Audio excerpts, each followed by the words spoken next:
a pretty amazing 12 months. Obviously the Breakers season was a real success, and just the way it ended and finished was just an amazing way for us to win a championship with that final shot and everything that followed from there.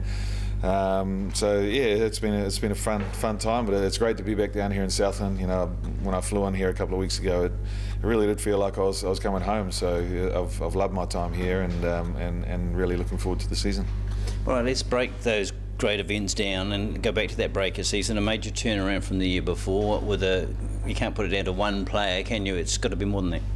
Dean Vickerman said right from the get-go, or as soon as last season finished, he was asked the question, what do you want to do? And one of the major changes that he wanted to make was he wanted to recruit the type of players that he wanted to coach. He wanted us to be a more athletic team. So bringing guys like Cedric Jackson into the fold and Akeni Abekwe, two of the more athletic guys in their positions in the competition, it just changed the way we could play the game, especially defensively. We were able to cover a lot of ground, which was one of our major downfalls the year before. Were you pleased with the way the season played out, that you sort of got a good foundation and then got better at the right time? Yeah, it was an interesting season. It was a really crammed season. I was told after the season of the 20 weeks of the competition, 13 of them we travelled. So we're on the road in Australia. So it was a bit of a whirlwind, to be honest. So you're always going to have your sort of ebbs and flows throughout a season like that. And I thought for the most part we were solid and we played well. I think we limped into the playoffs, I think, towards the end of it, but for the guys to be able to literally flick a switch internally and perform the way they did throughout the playoffs was something that I've never experienced before. I'm kind of a guy that likes to work your way into form and into playoff basketball, but that sort of threw everything out the window for me, and it just goes to show that the group that we had, the veterans that we had, and the type of personalities that we had, they knew what they were doing. Yes, because you were solid in playoff time. You were looking really good for it, and then suddenly it looked a little bit tentative. So it was there was no momentum really going into that final. It relied on just going to the inner depths of the players. Yeah, it was, and I think a lot of that comes down to the guys, the veterans of the team. Mika Vicona, even Tom Abercrombie, Corey Webster, Alex Pledger. Those guys have been through a lot. Cedric Jackson, he's obviously been a great leader and a winner in our competition in the 3 years he's played for us. So they all knew what to expect once we played Adelaide in game one of the semi-finals, and I think we were the only real confident group going into that series. Adelaide had won 10 games in a row, and as we've spoken about, we sort of limped into the playoffs, but the way the guys turned it around and literally demolished the 36ers was some show. Yeah, winning that first playoff game must have been a huge boost to the morale.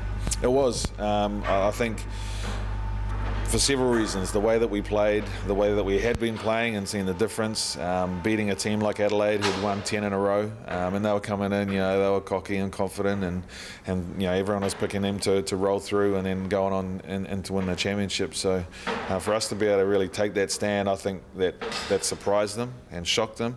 And that allowed us to go over there and pick up another good win in Adelaide to get us into the grand final. You couldn't have staged a better finish, could you, with a last-second shot? It was just so spectacular. I've never experienced or been a part of anything like that in my life.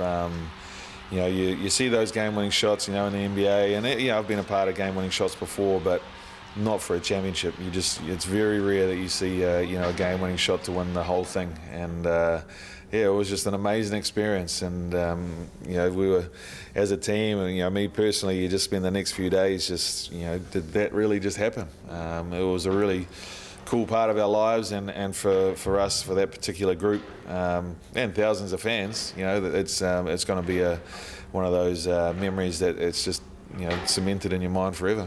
What was going through your mind at the time before the shot went down about how the game could play out at that close to the finish? Yeah, I guess Dino managed the game well, and we had a timeout. Scotty Wilbekin made a couple of really clutch free throws to tie the game up under huge pressure and a tremendous amount of noise from the crowd. But when we had the timeout, there was 1.2 seconds left on the clock, and we knew we had a play that we knew we could get a good shot. It just comes down to percentages, and at that stage of a game, you just want to get a good clean shot. If you get that clean shot, it's got a good chance of going in, and the boys were able to execute really well. And as soon as it left his hands, I kind of knew. It just had a good arc on it, good trajectory, and it just looked like it was going in, and it went in. It was as Andrew Mulligan said, pandemonium from there.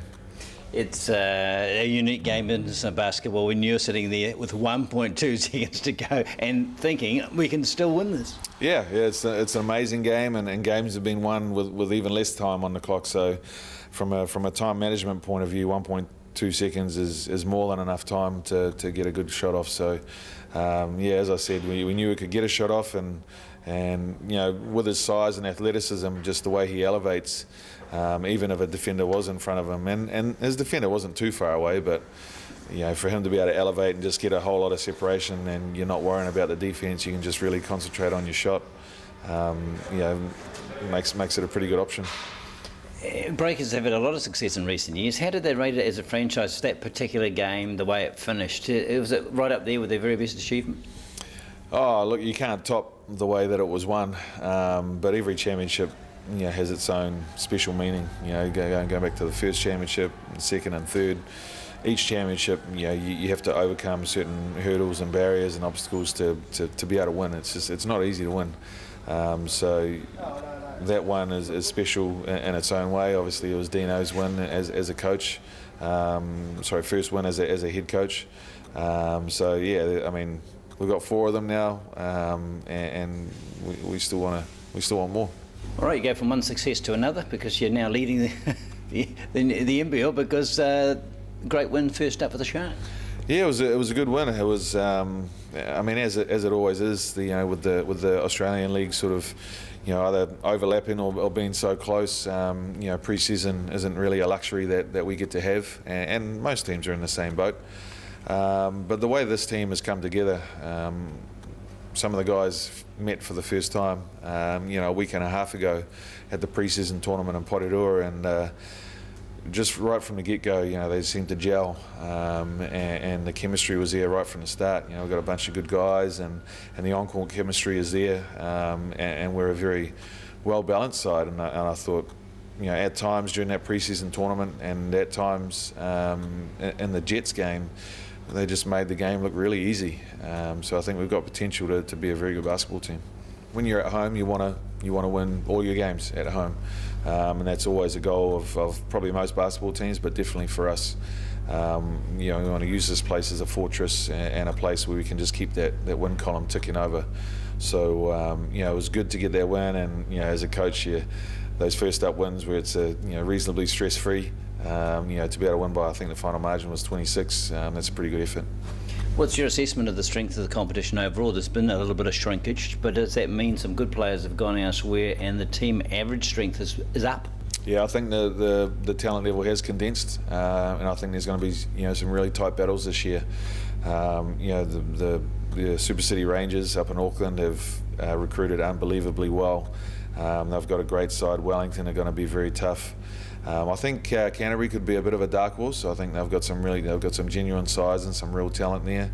And the likes of Hawke's Bay and Nelson are always going to be good teams as well. So I do think that it's going to be a very good league this year. And looking forward to how we sort of match up with these different sides throughout the season. Is it a feeder competition for the Breakers in terms of talent spotting? Is it good for you to look around and see what might be potential, or do you really have to look beyond the NBL? I know Dino and Judd Flavel are always looking at the players in this competition, and because at the end of the day we do want to keep the New Zealand Breakers as a New Zealand-based or New Zealand player-based team, and Ty Wesley, got a contract from the Breakers through playing for the Southland Sharks and in the NBL. So there's always guys that sort of their head pops up and they put their hand up and make themselves recognised. So it's on our own shores. So it'd be silly not to look at every single player and see if they can make it to the next level.